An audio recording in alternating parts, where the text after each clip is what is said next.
की दुनिया के दोस्तों, कैसे हैं आप लोग। मैं उम्मीद करता हूं कि आप लोग अच्छे होंगे और अपनी जिंदगी का निर्वहन बड़ी खूबसूरती के साथ कर रहे होंगे। आज हम बात करेंगे फिल्म कभी कभी, जो कि रिलीज हुई थी सन 1976 1976 को।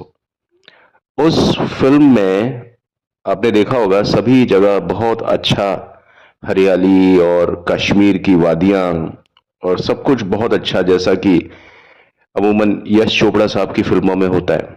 ये फिल्म भी यश चोपड़ा साहब की थी, लेकिन इस फिल्म में कुछ ऐसा हुआ था शूटिंग के दौरान जो कि मतलब अगर ये चीज टलती नहीं समय पर तो बहुत ज्यादा खून खराबा हो सकता था और ऋषि कपूर की जान जा सकती थी। बहरहाल हुआ यूं था कि कलाकारों में, जितने भी कलाकार इस फिल्म में थे, उनमें पहले ऋषि कपूर का नाम शामिल नहीं था। हालांकि यश चोपड़ा ने ऋषि कपूर को ही इस फिल्म के लिए फाइनल किया था। जिस रोल में आज आप ऋषि कपूर देखते हैं, ऋषि कपूर को देखते हैं, उस फिल्म के लिए किसी और कलाकार को लेना भी असंभव था, क्योंकि ये फिल्म, आप देखिए, ऋषि कपूर को एस्टेब्लिशमेंट ज्यादा देती है, बजाय जैसे उस समय ऋषि कपूर ने कई फिल्म्स की थी, बहुत सारी फिल्में, लेकिन एक अलग तरह का एस्टेब्लिशमेंट ऋषि कपूर साहब को इस फिल्म में मिला। लेकिन ऋषि कपूर साहब इस फिल्म में काम करने को बिल्कुल भी तैयार नहीं थे, क्योंकि ऋषि कपूर इसमें कोई सोलो हीरो नहीं थे। बहुत सारे कलाकारों के बीच ऋषि कपूर कहीं बीच में दिखाई देने वाले थे। इसलिए ऋषि कपूर बिल्कुल भी इस फिल्म को लेकर के सीरियस नहीं थे।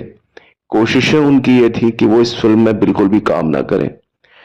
उनके लिए कई तरीके से सिफारिशें की गई लोगों से कि भाई ऋषि कपूर इस फिल्म में काम करें। थोड़ा सा ऋषि कपूर पर इमोशनल तौर पर दबाव भी बनाया गया। तो हुआ यूं था कि इस फिल्म को ऋषि कपूर ने, जैसा मैंने बताया, कि सिरे से ही खारिज कर दिया था।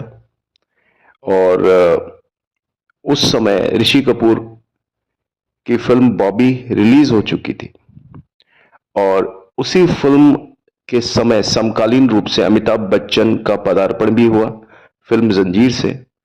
जंजीर में जो शानदार प्रदर्शन अमिताभ बच्चन ने किया, तो सभी का ध्यान एकाएक अमिताभ बच्चन की तरफ पहुंचा। सभी लोग उस लंबे आदमी को देखने के लिए आते थे जिसका नाम हुआ करता था अमिताभ बच्चन।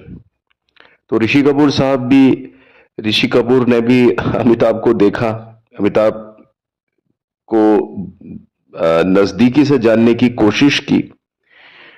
और ऋषि कपूर के साथ में उनके कई दोस्त थे, जैसे टीनू आनंद के भाई बिट्टू आनंद, जिनके साथ में बाद में फिल्म कालिया से उनका पदार्पण हुआ।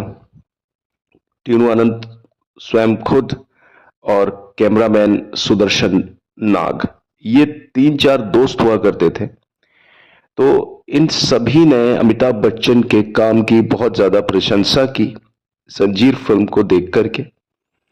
और खास तौर पर ऋषि कपूर को अमिताभ बच्चन से दूर रहने की सलाह दी गई। इनके जो दोस्त थे, इन्होंने कहा कि तुम अमिताभ बच्चन के साथ में किसी भी फिल्म में आने की हिमाकत मत करना, क्योंकि अगर तुम अमिताभ बच्चन के साथ में आते हो तो अमिताभ बच्चन तुम्हें हर सीन में खा जाएगा, क्योंकि वो एक ऐसा कलाकार है कि जब स्क्रीन पर वो आता है अमिताभ, तो सामने वाला रोल जो करता है वो उस रोल को बिल्कुल खत्म कर देता है। उसका जो प्रेजेंस है, प्रोजेक्शन है अमिताभ का, बहुत जबरदस्त था। आपने देखा होगा किसी भी फिल्म में अमिताभ बच्चन का जो सेंस है किसी चीज को करने का, वो बहुत ज्यादा, बहुत स्पेसिफिक और प्रोलिफिक एंगल पर रहता है। लेकिन ऋषि कपूर को इस बात से ज्यादा गुरेज नहीं था, क्योंकि अभी अमिताभ बच्चन की एक यही फिल्म फ्लोर पर आई थी और उसके बाद में कई तैयारियां होनी थी। कभी कभी जो फिल्म थी वो 1976 में रिलीज जरूर हुई, लेकिन उसकी शूटिंग थोड़ा सा पहले शुरू हो चुकी थी। तो कहने का अर्थ है कि इस समय तक अमिताभ बच्चन की ना तो शोले आई थी, ना दीवार आई थी। तो ये उस समय की स्थितियां थी जब ऋषि कपूर और अमिताभ बच्चन एक दूसरे के आमने सामने थे। लेकिन फिर भी दोस्तों के समझाने पर ऋषि कपूर ने ये रिस्क लेना सही नहीं समझा, तो इसलिए इन्होंने कभी कभी फिल्म में काम करने से बिल्कुल मना कर दिया।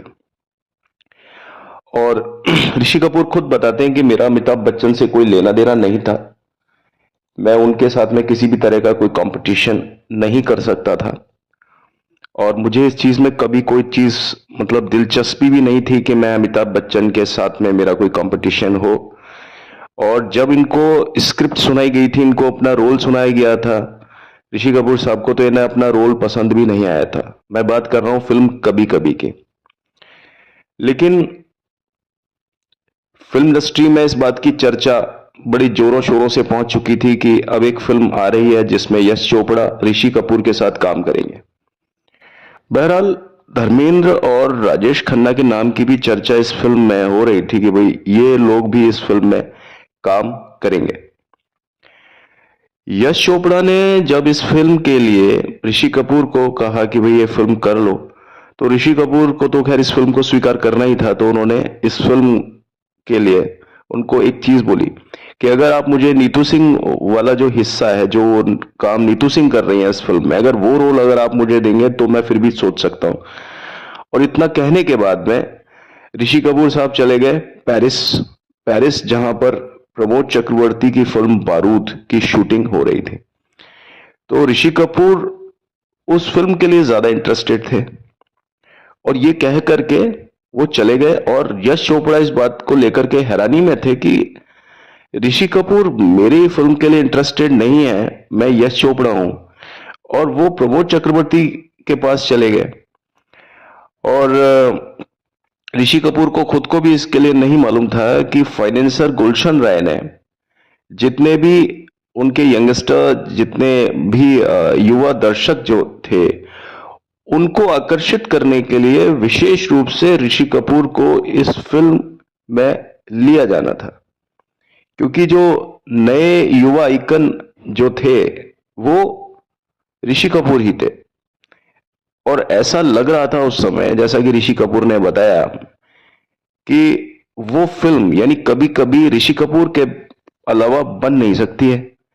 अगर किसी को ले सकते हैं तो सिर्फ ऋषि कपूर को ही ले सकते हैं उस फिल्म में। क्योंकि वो जो समय था बॉबी के बाद में, पब्लिक का जो फोकस था वो टोटल डाइवर्ट हो गया था ऋषि कपूर की तरफ। राजेश खन्ना के बाद में अगर कहीं कोई चॉकलेट इमेज और ये थोड़ा सा रोमानियत वाला जो चीज आई, ये ऋषि कपूर में लोगों ने उस तरह से देखी। तो ऐसा लग रहा था कि ऋषि कपूर के बिना वो फिल्म बन नहीं सकती, और ऐसा आप मानेंगे भी। हालांकि तब तक अमिताभ बच्चन और शशि कपूर भी इस फिल्म का हिस्सा थे, तो ये दोनों उस फिल्म को साइन कर चुके थे। अब ये समय वो था कि ऋषि कपूर का बिल्कुल ध्यान नहीं था कभी कभी की तरफ। और बॉबी फिल्म को रिलीज हुए करीब 1 साल हो चुका था। मेट्रो में रिलीज हुई वहां पर मुंबई में, और 1 साल तक बॉबी हाउसफुल थी। इस चीज का जश्न मनाने के लिए ऋषि कपूर खुद पेरिस में थे, तो वहां से वो मुंबई लौटे। और राज कपूर साहब ने स्पेशल रिक्वेस्ट किया प्रमोद चक्रवर्ती को, डायरेक्टर को, कि आप ऋषि कपूर को कुछ दिन की छुट्टी पेरिस से दे दें ताकि हम लोग इस फिल्म का एक जश्न मना सकें। बॉबी को 1 साल हो गया है। तो बहरहाल प्रमोद चक्रवर्ती ने राज कपूर की बात का सम्मान रखते हुए ऋषि कपूर को कुछ दिनों की छुट्टी दे दी, और ऋषि कपूर पेरिस से मुंबई लौट गए। और इस जश्न को खत्म करने के बाद, जब ये जश्न खत्म हुआ, तो उसके तुरंत बाद में ऋषि कपूर एक क्रिकेट मैच देखने के लिए दिल्ली चले गए, मतलब। और आप देखिए, साथ ही साथ समकालीन रूप से कभी कभी फिल्म की शूटिंग जो थी वो कश्मीर में उस समय चल रही थी। और ऋषि कपूर उस फिल्म को करने से दूरी बनाए हुए थे, बिल्कुल नानुकुर कर रहे थे इस समय। बहरहाल यश चोपड़ा ने शशि कपूर साहब को ये जिम्मा सौंपा कि आप जाएं और ऋषि कपूर को कुछ भी करके इस फिल्म को करने के लिए दबाव डालें, उनको आग्रह करें, कुछ भी करके ऋषि कपूर इस फिल्म का हिस्सा होना चाहिए। तो साहब, शशि कपूर साहब कभी कभी की शूटिंग को छोड़ करके वहीं से कश्मीर से सीधा दिल्ली के लिए जाते हैं, जहां पर ऋषि कपूर साहब क्रिकेट मैच का लुत्फ उठा रहे थे।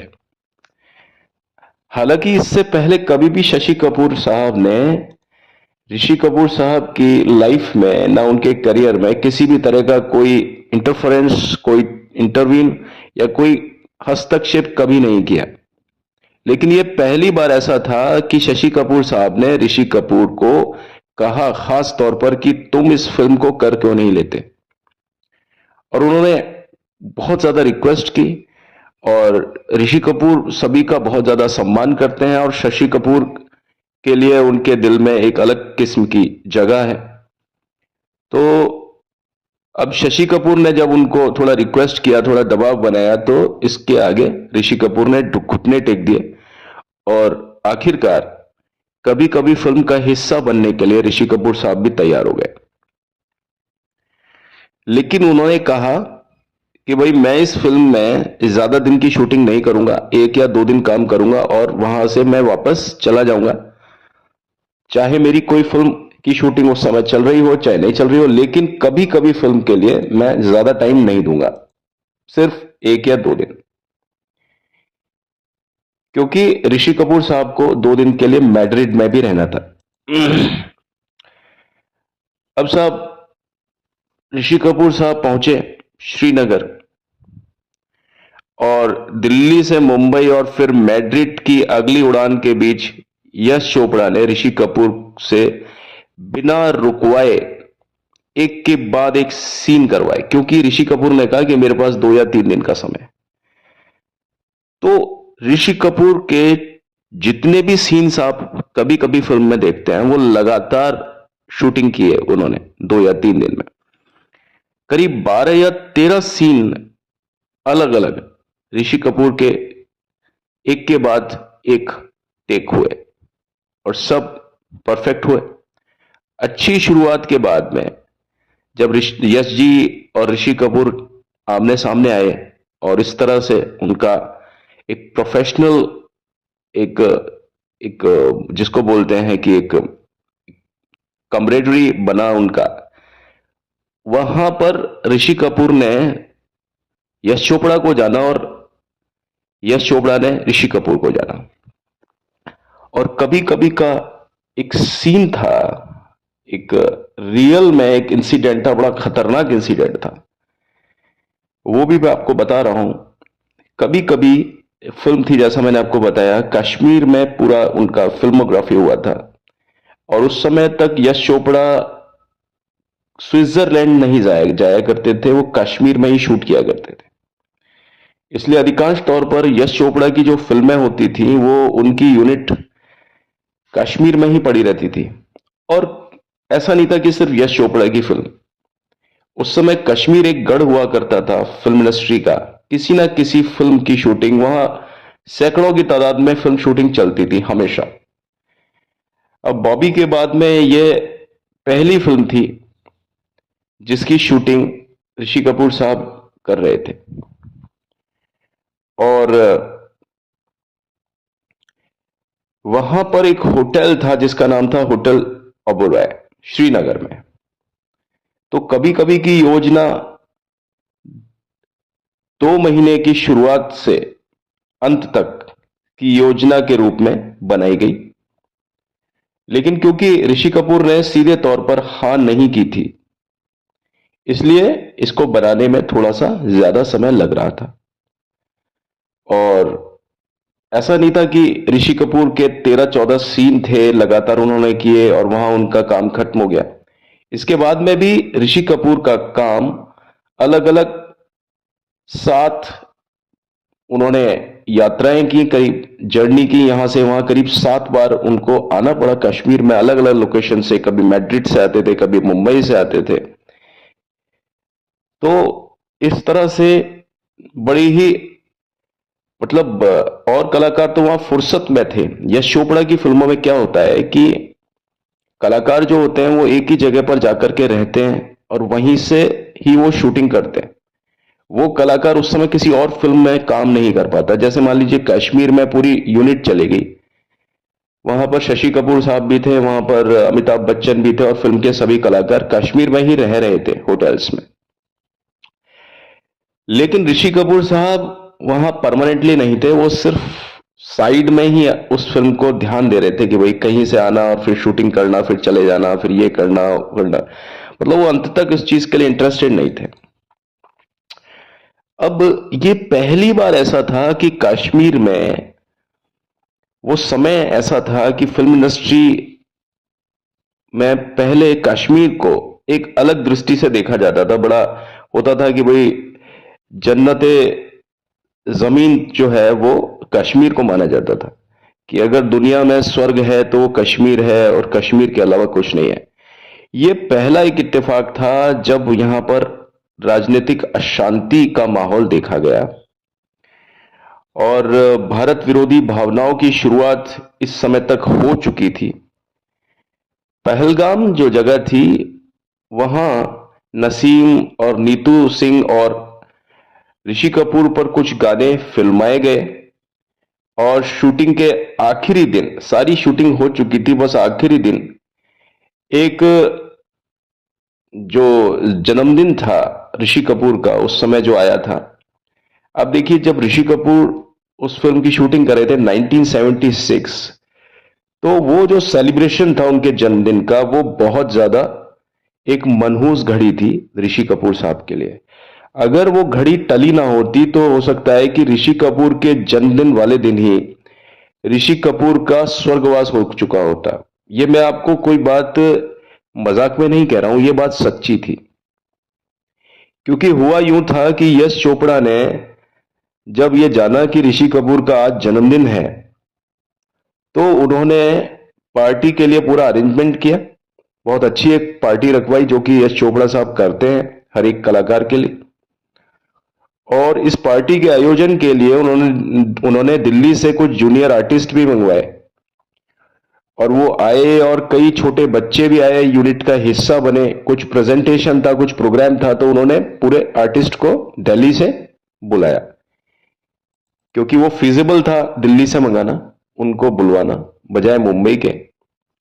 अब साहब पार्टी वगैरह चल रही थी पूरी बढ़िया तरीके से और उसमें कुछ घोड़ों के मालिकों को भी बुलाया, कुछ टैक्सी चालक जो थे, ड्राइवर्स थे, होटल के बाहर खड़े हुए थे सारे लोग। पार्टी अंदर चल रही थी होटल में।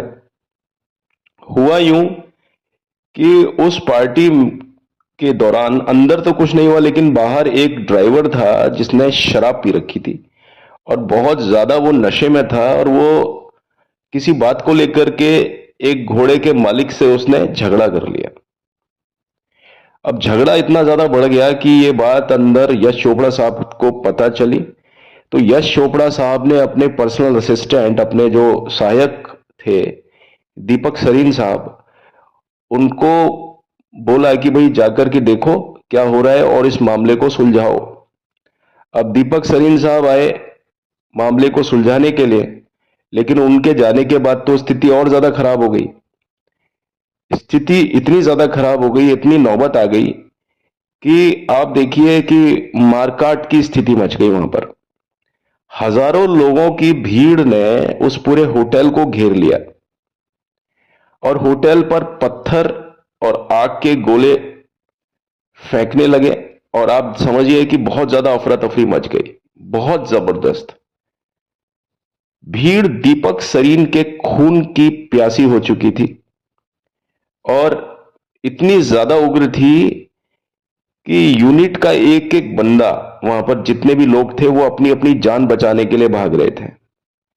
और लोगों ने, जितने लोग इस फिल्म से जुड़े हुए थे, उनको चुन चुन करके मारने की कसम खाई। और ऋषि कपूर भी उनमें से एक थे। और इस तरह से पूरे लोग जो भी थे अंदर, वो सॉरी बाहर जितने लोग थे, दंगाई जितने थे, वो सब ऋषि कपूर के खून के प्यासे भी थे।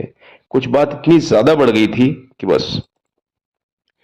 बहरहाल होटल के अंदर सभी को सुरक्षा के लिए, उनकी सुरक्षा के लिए उनके कमरों तक लेकर के जाया गया और सभी से कहा, इन सभी लोगों से, आप देखिए ऋषि कपूर की पार्टी वाले दिन ये चीज चल रही थी, तो इन सभी को ये कहा गया कि आप लोग अपने अपने बिस्तरों के नीचे घुस जाइए, लेट जाइए, आप लोग अंदर घुस जाइए उसके।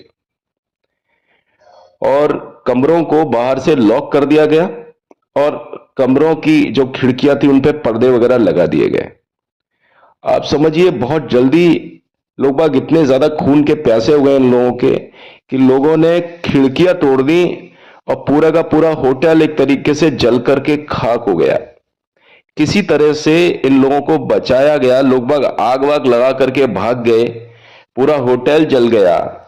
और ये तो अच्छा था कि लोगों ने, वहां के जो सुरक्षा कर्मी थे, उन लोगों ने इनको निकाल लिया। अगर निकालते नहीं, वक्त पर कमरों को नहीं खोला जाता, तो ये लोग मर जाते। तो ये जो घटना थी, ये ऋषि कपूर के मतलब मन मस्तिष्क पर जीवन के अंतिम दिन तक भी ऋषि कपूर के लिए बहुत ज्यादा डरावने अनुभवों में से एक, बहुत जो डरावना अनुभव जिंदगी में रहा वो ये था।